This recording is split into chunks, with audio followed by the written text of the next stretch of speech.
Welcome everyone to the next episode of Vienna Special, and today's edition will be all about healthy living. And I'm here sitting next to Simon Horowitz, and he's a fitness coach and a personal trainer who is well known for inspiring and motivating people to live healthy and strong lives. First thing first, how do you start your day today? Like, do you have any morning routines that you usually do? So, I try to wake up as early as possible. It works best in spring and summer. The daylight really helps. And I find when I wake up early enough and I have enough time to do the most important things. So that entails a good healthy breakfast, pretty much not every day, but nearly every day for the past year. I've been eating my favorite breakfast, which is banana and egg pancakes, right, mixed with some porridge and some berries, and put some yogurt on top. Delicious and healthy. Then I try to meditate 5 to 10 minutes. I'm definitely a fair weather meditator, so I didn't really do so much in winter because I like to go out on my balcony and I like to do it if it's not raining. But I find when I do it, then it eases me into the day. And yeah. I see. What was your motivation to go out there and do sports workout, basically? Initially, originally. So, although I was quite a sporty teenager at school, I was overweight, and my weight kept getting more and more.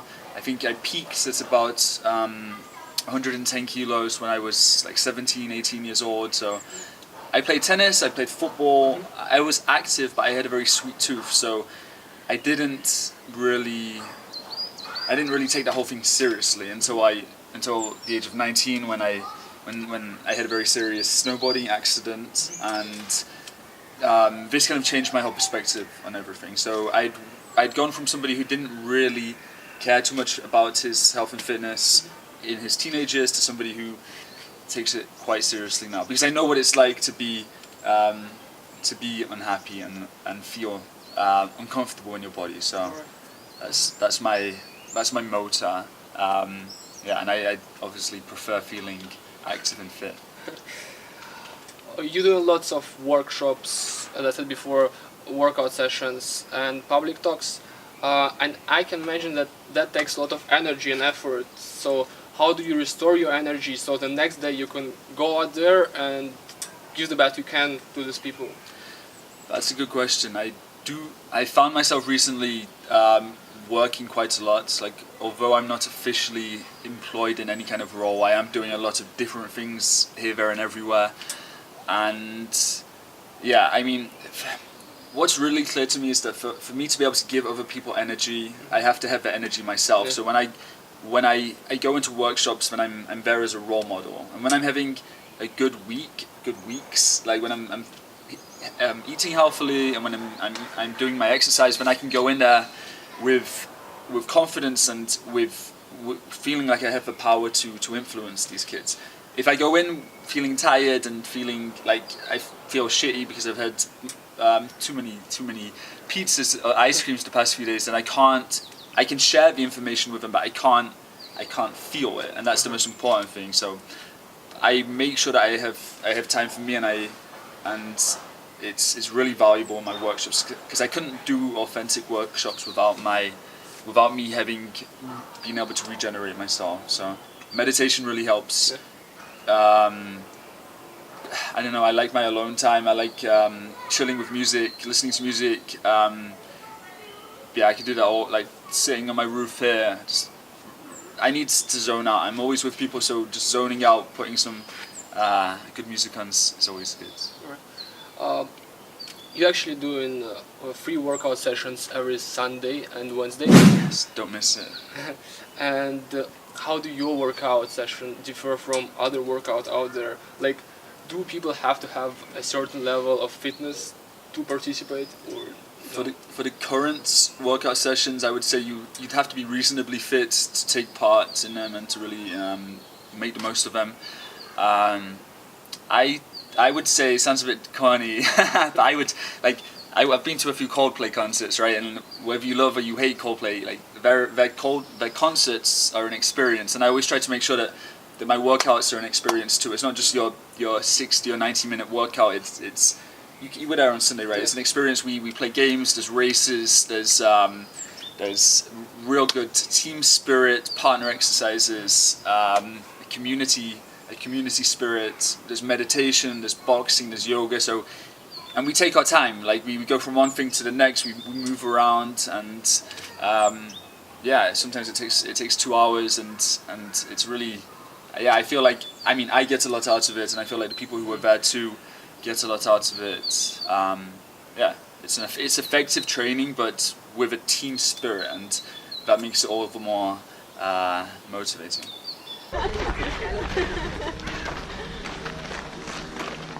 So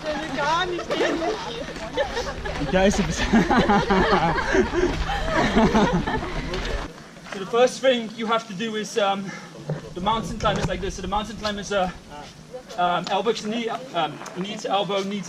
Okay, you're not going too far out. You're not going too far in. Knee to elbow, knee to elbow. So you have to do, let's see, you have to do 10 of these. That's one exercise. Another thing which we can do on the bench is they're quite good for is simple sit-ups. So you can do sit-ups like this, or you can do the crunches.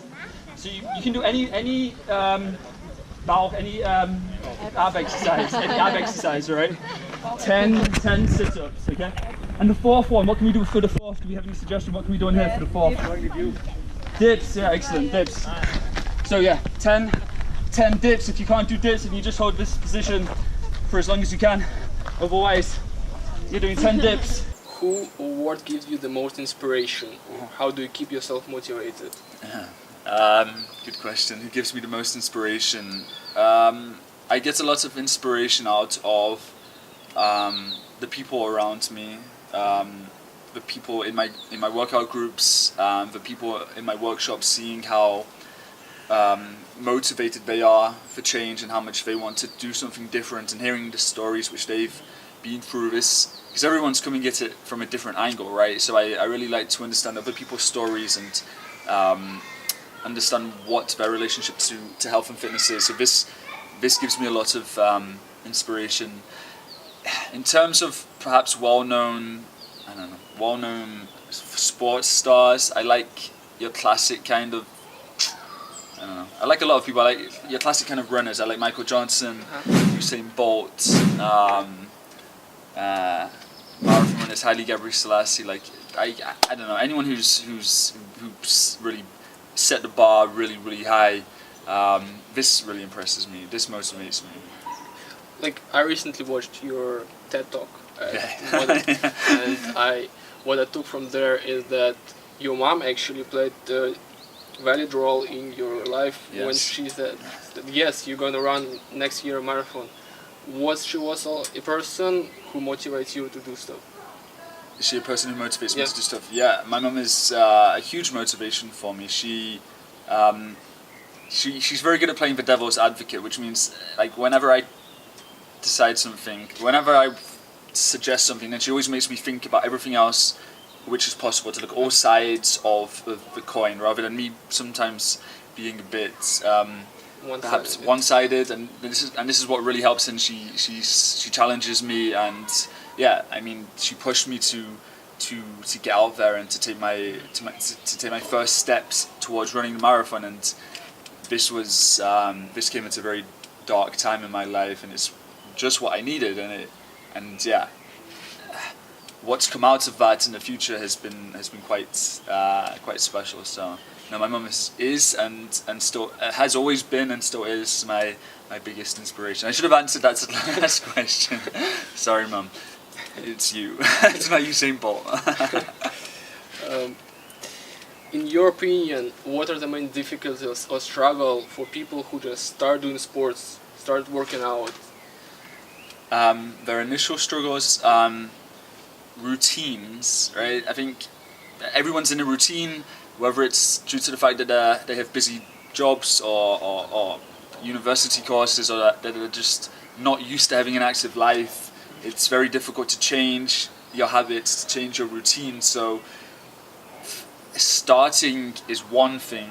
I mean, starting is hard enough, but being able to keep yourself motivated is really tough. So yeah, it's taking it week by week, and one of the things I always recommend is to make sure that you don't overwhelm yourself at the beginning. If you're looking to start into fitness or starting to eat healthily, then take it one step at a time. Focus on one thing each week that you can improve, and is the self-discipline is a key factor. Self-discipline. Yeah. Self-discipline is a key factor, but it's very important that you have people around you who can support you. You can only take yourself a certain distance, right? And one of my favorite quotes has always been that it's you are the sum. I don't know if it's exactly this, but it's pretty like you are the sum total of the 5 people you spend the most time with.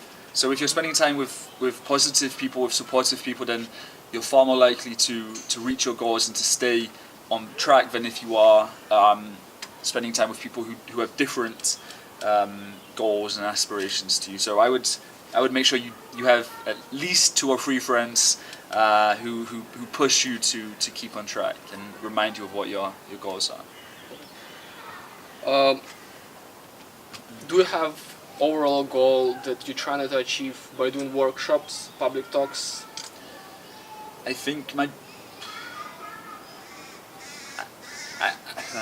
I think it's in a big way it's to do with improving people's well-being, right? Not just the way that they look, not just their fitness, but also their mindset, their motivation,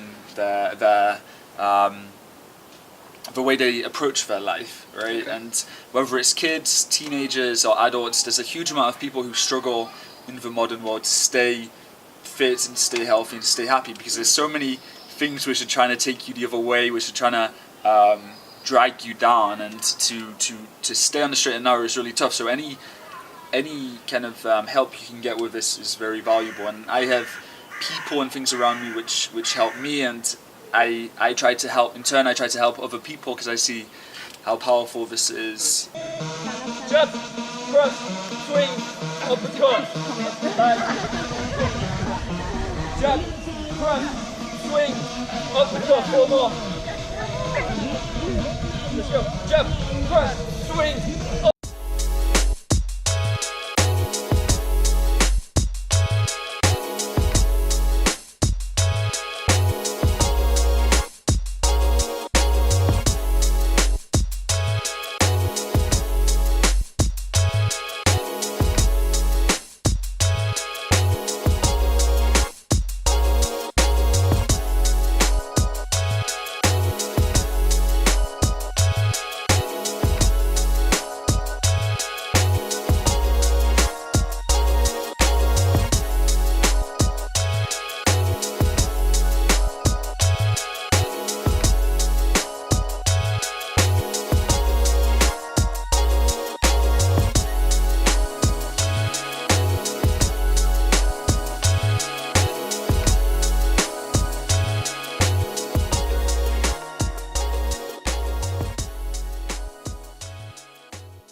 One of your ongoing projects is URUN.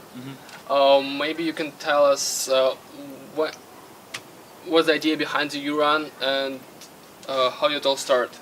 So the URUN was an idea which I originally had in 2010. At that time I think I'd done my 3rd marathon, I did the Vienna Marathon, and I was thinking to myself, okay, how can I push myself further? I ran 42 kilometers, what can I try next to see how far I can push myself? And at the time I was living in Hütterdorf, and so this is at the beginning of one of the underground lines here, and one day I ran from Hütterdorf all the way to Heiligenstadt, which is the other end station. It's about 17 kilometers, and I thought to myself, okay, there's 5 lines in the city, why don't I try and run one line like one day a week? And this would have been about 86 kilometers in 5 days, and I mean it's a long distance, but when you're training for a marathon, 86 kilometers isn't such a huge challenge, and I wanted a huge challenge. But at the time I had no real reason to do it, so it was an idea which stuck at the back of my head until I started working for Teach for Austria, until I realised that this was something I could use to kind of motivate and inspire my children and the other kids, and luckily I had a very good team of enthusiastic and motivated teachers in the Teach for Austria network. And yeah, for the first time in 2014 the race took place. Teachers run throughout the whole night. We begin at 3:30 in the morning and we run for 12 hours. Each teacher runs their own distance, and the best part is that like hundreds and hundreds of kids come and join us for the last 5 kilometers. So we run all together in the Prater Hauptallee, and this is really special. Kids, especially from disadvantaged families, from socially and financially deprived backgrounds. It's a race, it's an event especially for these kids, and yeah.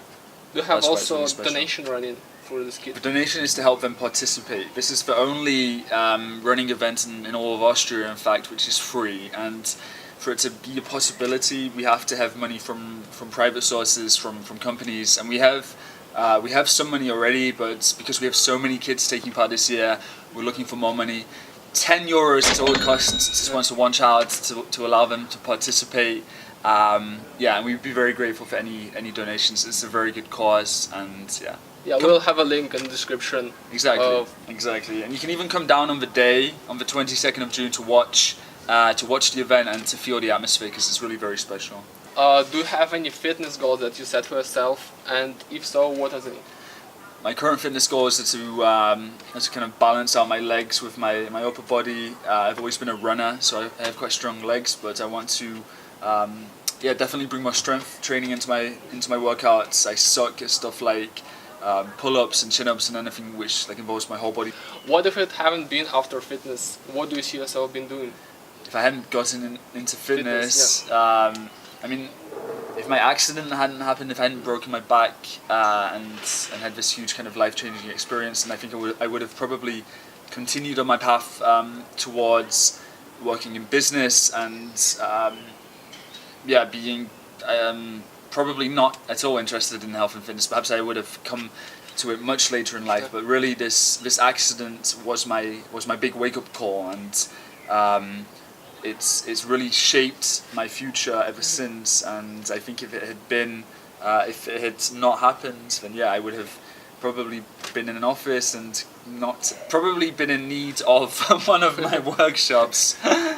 But yeah, I'm glad it's gone the way which it has. And last but not least, are you happy with your life right now? Do you feel that you're in the right place, doing the right thing? I'd say I'm pretty happy at the moment. It was quite tough after I quit teaching last year, because I'd kind of had the mindset that I was going to go straight into being self-employed and kind of seeing my dream come real. But in reality, it was a real struggle, and it still is a real struggle. Like, I got back after summer, and September started. Everyone else went back to work, and I was just alone. Right, I had nothing to do, and first of all, I felt guilty because like I wasn't teaching. I missed my kids, I missed my colleagues, and second of all, I regretted my decision because I kind of had the feeling that I'd made life really difficult on myself. I'd had a job which I enjoyed, and I was kind of, now I want to go down my own path and do something independent. It's something completely different. So it took, especially because it was winter, I think, like it took a few months for me to come to terms with this. What I found worked really well was like spending time with people who pushed me and reminded me of what I was doing and why I was doing it.